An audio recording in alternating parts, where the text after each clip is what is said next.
Hello, hello, good afternoon sa inyong lahat mga idol. This is MJ once again. Ito nga pala ang isda na ihawin namin for today. At meron din po tayo ditong pork at saka chicken na minarinade na yan mga idol kanina. At nagpunta nga pala kami mga idol muli dito sa tabing dagat. Kasama ko ang lula ko, ayan nga po siya. At yan po yung mga anak ko, mga bata at pamangkin ko mga idol. Naglalaro nga pala sila dito sa buhanginan, dito sa may tabing dagat po. Mga idol, dito nga pala ang location nga po pala nitong lugar na ito ay dito sa may Agdangan, Quezon, dito sa may Silangan, Kalutan. Ayan nga po pala ang aking kapatid at ang aking nanay mga idol. Ayan sila at nahiya pa talaga tutukan ng camera. Ayan po ang aking mga kasama dito sa tabing playa mga idol, tabing dagat. Yan nga po at nakahanda na ang ating pagbabangihan, ang ating paglulutuan mga idol dito sa tabing dagat. Ang ganda ng view, diba mga idol? Good spot. At ayan mga idol, sinimulan na nga po ng nanay kong ibangi ang isda na binili namin. Ayan. At medyo malaki din siya mga idol, parang kalahating kilo din ito. Kayo na lang mag-comment kung anong pangalan ng isdang ito dito sa video ko mga idol. At kaya nagbabangin na rin po ang mama ko ng chicken barbecue mga idol.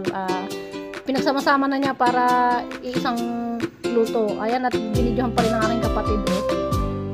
Tama lang ang apoy na yan na ganyang kalakas para hindi na masunog ang inihaw. Ito nga pala mga idol ay perfect na rin for lunch namin dahil ito ay napaka-fresh air din dito sa tabing dagat at talagang napaka-swabe. At pagluluto ay talagang nakakagutom na dahil naamoy ko na nga ang iniihaw na ito at nilagyan na rin ng nanay ko ng pork. At yun nga pala mga idol yung aking anak na natakbo na papunta sa tabing dagat at maliligo na nga siya mga idol. Ayan na nga po siya at ang sabi nga po nga dito ay balik ta rin na yan kasi maluluto na. Ayan mga idol, diba?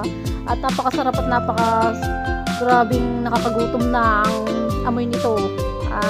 Mga idol, talagang perfect place na rin at para sa bonding ng pamilya sa ganitong lugar at simpleng bonding lang mga idol. At habang sila ay nagbabangi nga doon mga idol, ay ako na may nangunguha dito ng bugitis kung saan na ito ay pwedeng sabawan mamaya pag kami nakauwi na sa aming bahay.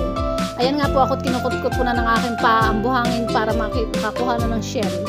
Ayan, panoorin niyo mga idol kung paano ako nakakakuha at nangunguha nito. Ayan, diba? Nakabaon lang siya sa mababaw na buhangin para makuha ito at napakadali lang kunin. Habang ako na may ginagawa mga idol, binidyohan ko nga pala ang aking anak at ayan, naglalandi na rin sa buhangin mga idol at gusto niyo talaga yan.